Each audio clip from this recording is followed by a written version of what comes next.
What I started to do is I started to think, okay, how can you like combine things in such a way that, like for example, certain things might be easier to combine than others, you know, and there's analogies to food, like when you get into food combinations, certain foods are easier to combine than others. It's the same thing with music or practicing different kinds of music.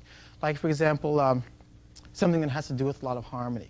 And I'm learning a lot of chord voicings. And those chord voicings, I'm memorizing the sounds, but I'm also memorizing visually how they look on the neck. So my visual thing is really involved in learning these different patterns on the neck. So I better use my visual system. I better concentrate on the task that my visual system is dealing with, learning these chords.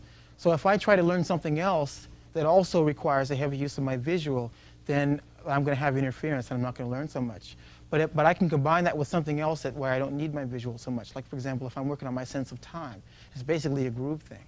And I can concentrate on feeling for that. So while I'm working on chord voicings, I can work on my chord voicings and I can combine that with working on grooves, because those two are compatible. I can combine that without interference.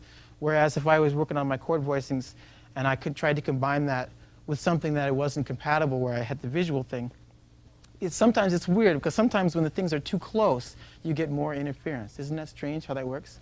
Like for example, in harmony, when I play these two notes, let's see. Yeah, this is as close as you can get in the chromatic scale. It's a half step, but it's dissonant, you know. That's interesting, that the closer you get, sometimes the more interference you get. So sometimes by doing completely different things, sometimes when I'm playing with two hands, I might be, the music might be so complicated that it's beyond the level of what I can completely hear. I'm still working on my hearing, I'm still developing it. I don't want to let that stop me from playing what I want to play. So what I might do is I might concentrate with one hand, and I'm listening to what I want to hear, and I'm playing what I want that hand to play. And then with the other hand, I might not be thinking so much by sound, I might be thinking more like of how it looks or how it feels, because that's just the accompaniment anyway. And so, you know, it's going to tend to play stereotyped patterns or regular recurring patterns. And so, you know, I don't have to hear everything it does. If it makes a mistake, I might have to jump and correct it. But for the most part, I can be thinking like auditory with one hand and visual or kinesthetic with the other hand, and that keeps the two things separate. It's interesting, because I don't think we're going to have enough time to really get into this, but I wanted to briefly mention that it relates to food.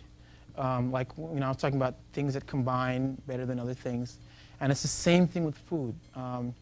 And incidentally, because it's all related, I've definitely found that what you eat affects how you play. If you eat healthy food, you're going to play better. It's just, I've done the experiment on myself. That whole romantic thing about, you know, the starving artist and stuff, don't buy it. It doesn't work. If you're feeling good and you're well nourished, you're going to play better. You know, it's just the way it works.